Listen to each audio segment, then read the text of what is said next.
డబ్బు, అనారోగ్యం, ఉద్యోగం, వ్యాపారం అప్పులతో బాధపడుతున్నారా? వెంటనే జేకేఆర్ గురువు గారికి కాల్ చేసి అపాయింట్మెంట్ తీసుకోండి.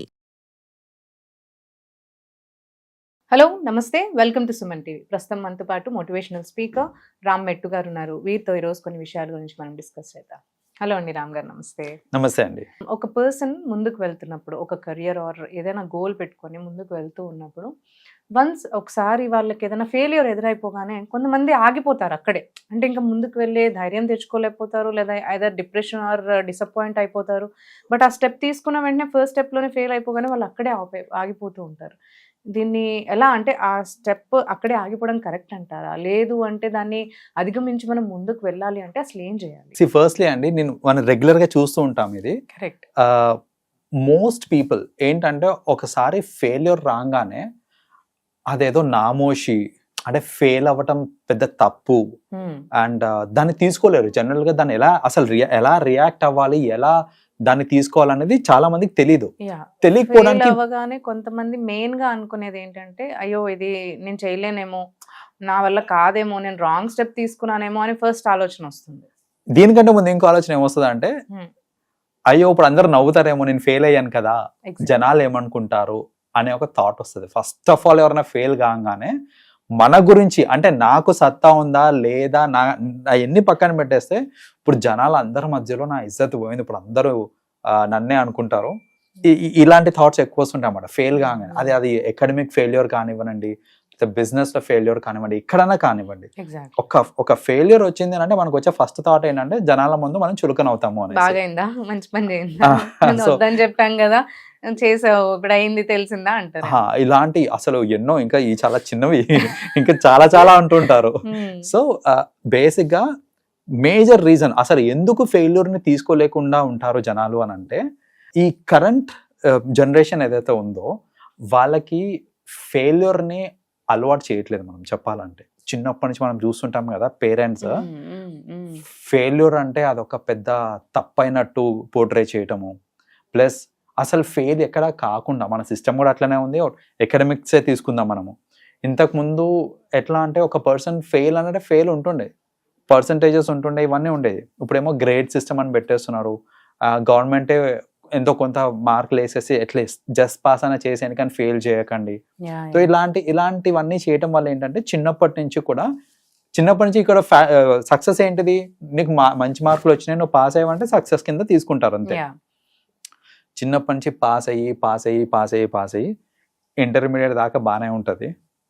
సడన్ గా బీటెక్ లేకపోతే డిగ్రీకి వచ్చేసరికి సప్లిమెంటరీలు ఒక్కొక్కరికి 10, 15, 20 బ్యాక్లాగ్లు. సో అసలు ఫస్ట్ ఆఫ్ ఆల్ ఒక బ్యాక్లాగ్ పడగానే దాన్ని వాళ్ళు తీసుకోలేరు. It's a failure, right? అది తీసుకోలేరు. ఎందుకు తీసుకోలేరు అంటే అలవాటు లేదు, రైట్? సో ఆ అలవాటు లేకపోవడం వల్ల, అంటే అసలు ఫెయిల్యూర్ అనేది అలవాటు లేకపోవడం వల్ల ప్రాబ్లం ఏమవుతుందంటే, ఒక స్టేజ్కి వచ్చిన తర్వాత కొందరు ఏంటంటే బీటెక్ కూడా అలా అంటే బాగా చదివి అన్ని పాస్ అయిపోయి ఆఫ్టర్ దాట్ ఎంప్లాయ్మెంట్కి, జాబ్ ఆపర్చునిటీస్కి వీళ్ళు వెళ్ళినప్పుడు, రైట్?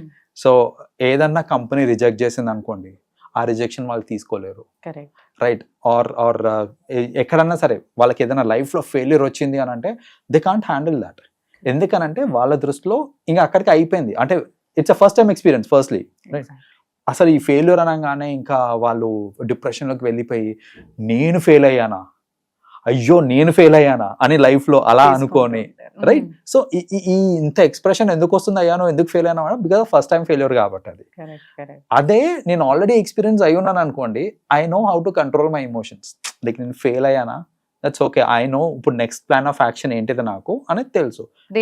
ఫెయిల్ అయ్యాను అని రెక్టిఫై చేసుకొని దాన్ని నేను వర్కౌట్ చేసుకుంటే పాస్ అయిపోతాను నేను, రైట్? సో అక్కడ ఫస్ట్ ఆఫ్ ఆల్ ఇది లేకపోవడం ఏంటంటే, ఆ ఎక్స్పీరియన్స్ లేకపోవడం వల్ల ఓవర్ రియాక్ట్ అయిపోతుంటారు చాలా మంది ఫెయిల్ అయినప్పుడు. అయితే చిన్నప్పటి నుంచి తల్లిదండ్రులు దట్స్ ఓకే టు ఫెయిల్ అనే ఒక నోషన్ క్రియేట్ చేస్తే పిల్లలకి, వాళ్ళకి ఏంటంటే అట్లీస్ట్ ఆ భయం అనేది ఉండదు. ఇప్పుడు ఏంటంటే ఫస్ట్ ఫెయిల్ కాగానే భయపడతారు, ఇప్పుడు మా పేరెంట్స్ తిడతారా లేకపోతే సొసైటీ ఏమంటారు ఇప్పుడు అని. So that's okay to fail అనే ఒక నోషన్ ఇచ్చేసారు అనుకోండి, అది ఇంపార్టెంట్. ఇప్పుడు చాలా మంది నేను చూస్తుంటానండి, లైక్ రీసెంట్లీ ఒక పేరెంట్, నేను ఇట్లా వెళ్తుంటే నడుస్తుంటే నాకు పక్క నుంచి వెళ్ళే పేరెంట్, ఆమె ఏమంటుందంటే, ఇగో 1 month నుంచి నేను ప్రిపేర్, అదేదో ఫ్యాన్సీ డ్రెస్ కాంపిటీషన్ అనుకుంటా, ఓకే 1 month నుంచి నేను ప్రిపేర్ చేస్తున్నా, ఫస్ట్ రావాలి, నువ్వు ఫస్ట్ రాలేదు అని అంటే కనుక ఇప్పుడు ఈ 1 month ఎఫర్ట్ మొత్తం వేస్ట్ అవుతుంది అనుకుంటే, చిన్న పిల్ల అండి పాపం, ఫస్ట్ క్లాసో సెకండ్ క్లాసో. సో నువ్వు ఖచ్చితంగా ఫస్ట్ రావాల్సిందే, నువ్వు రాలేదనంటే మన 1 month ఎఫర్ట్ మొత్తం వేస్ట్ అయిపోతుంది. సో బాగా చేయి అనుకుంటా, తెలియకుండా ఆమె మీద ప్రెషర్ పెడుతున్నట్టే కదా. అట్లా కాకుండా అమ్మ గివ్ యువర్ బెస్ట్ షాట్, నువ్వు మంచిగా ప్రిపేర్ అయ్యావు, give your best shot, forget about this thing, result గురించి మర్చిపో, నువ్వు ట్రై డూయింగ్ యువర్ బెస్ట్ అని చెప్పి వదిలేసాను అక్కడ. మీ బెస్ట్ ఇవ్వు, ఎంత మంచి ప్రిపేర్ చేశాను కదా అంటే సరిపోతుంది. అలా చెప్పకుండా నువ్వు ఖచ్చితంగా ఫస్ట్ రావాలనే ప్రెషర్ పెట్టేసాం అనుకోండి, వాళ్ళప్పుడు భయం స్టార్ట్ అయ్యి ఫెయిల్ అయ్యే ఛాన్సెస్ ఎక్కువ ఉంటాయి అక్కడ. సో ఆ భయం క్రియేట్ చేయొద్దు పిల్లలలో, వాళ్ళని లెట్ దెమ్ ఎక్స్ప్లోర్. ఇంకొకటి, ఫెయిల్ సరే అన్ఫార్చునేట్లీ ఫస్ట్ రాలేదు, లేకపోతే అసలు చాలా అంటే ఫస్ట్ సెకండ్ థర్డ్ లో కూడా లేదనుకోండి, ఏంటి ఇంత ప్రిపరేషన్ అయినాక కూడా నువ్వు చేసింది ఇదా, నువ్వు అంత మర్చిపోయావా, ఎందుకు మర్చిపోయావు అని తిట్టడం కరెక్ట్ కాదు. ఐ అప్రిషియేట్ యువర్ ఎఫర్ట్స్, బాగా ఎఫర్ట్ చేసావు, ఇట్స్ ఓకే, వాళ్ళు నీకంటే బాగా చేసింటారు, సమ్ లేకపోతే ఏదో అని చేస్తే బాగుంటుంది. సో అలా అప్రిషియేట్ చేయడం చిన్న పిల్లలకి నేర్పిస్తే వాళ్ళకి ఏంటంటే వాళ్ళకు కూడా అదే థాట్ వెళ్తుంది, ఏంటి ఫెయిల్యూర్ అనేది it is okay, it is okay to fail. అయితే ఆ నోషన్ వచ్చింది అని అనుకోండి, that is when they will experiment. Otherwise ఏంటంటే లైఫ్ లో కూడా వాళ్ళు ఎక్స్పెరిమెంట్ చేయాలన్నా కూడా they'll not go forward. So వాళ్ళు లైఫ్ లో ఏదైనా కొత్తగా ఎక్స్ప్లోర్ చేయాలన్నా అమ్మో ఫెయిల్ అయితే ఎట్లా అనే భయం ఉంది అనుకోండి, ముందుకు పోలేరు మీరు. సో ఫస్ట్ ఆఫ్ ఆల్ అందరినీ దాటుకొని ముందుకు వెళ్ళాలి అని అంటే ఆ ఫెయిల్ అవుతానేమో అనే భయం ఉండకూడదు. రెండోది, clear cut definition of failure అనేది చాలా మందికి తెలియదు. సో ఇప్పుడు ఏంటంటే నేను ఒకసారి ఫెయిల్ అయితే ఫెయిల్ అయినట్టు కాదు, నేను ఎప్పుడు ఫెయిల్ అయినట్టు అని అంటే నేను ఇక ట్రై చేయకుండా మానేస్తా చూడండి, అప్పుడు నేను ఫెయిల్ అయినట్లే. సో అలా కాకుండా నేను కన్సిస్టెంట్ గా నేను ట్రై చేస్తా ఉన్నాను అనుకోండి, అప్పుడు obviously I'm not accepting the failure, which means ఇంకా నేను ఫెయిల్యూర్ నే కాదు, రైట్, అది I was just in the process, right. So అలా that is what people have to understand. ఏంటంటే లైక్ ఒక్కసారి ఫెయిల్ అయినంత మాత్రాన మనం దాన్ని అక్కడికి ఆపేయడం కాదు, అది కరెక్ట్ కాదు. మీరు నాకు అడిగిన క్వశ్చన్ అదే కదా. సో ఏంటంటే ఒక్కసారి ఫెయిల్ అయ్యి ఇంకా దాని ఇక్కడికి నాతో కాదు ఇదని వదిలేయడం కాదు. నిజంగా అది మీకు కావాలి, మీకు అది మీరు సక్సెస్ అయితే మీకు హెల్ప్ అవుతుంది అని అనుకుంటే కనుక ట్రై చేయాలి, కన్సిస్టెంట్ ఎఫర్ట్స్ పెడుతూ ఉండాలి. పెట్టినప్పుడు ఆబ్వియస్లీ సక్సెస్ వస్తుంది. అండ్ అన్నిసార్లు ఫెయిల్ అయ్యి ఫైనల్ గా సక్సెస్ అయినప్పుడు వచ్చే కిక్ ఏదైతే ఉంటుందో చూడండి, అది మీకు 100% మోర్ ఉంటుంది అన్నమాట చెప్పాలంటే. అది ఇచ్చే కిక్ కానివ్వండి, అది ఇచ్చే ఫీల్ కానివ్వండి.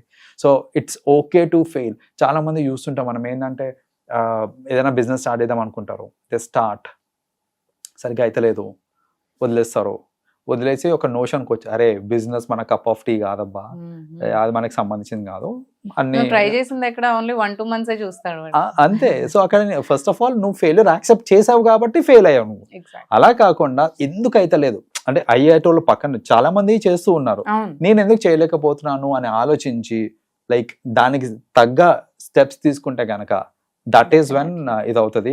అండ్ యూనో సమ్ టైమ్స్ ఏంటంటే కొన్నిసార్లు market forces for whatever reasons ఇంకా we have to give up. It's okay to give up కూడా. కొందరు ఏంటంటే గివ్ అప్ చేసిన తర్వాత అంటే ఇప్పుడు ఇది ఫెయిల్యూర్ కదా అని అనుకుంటారు, but as I already said it's okay to fail.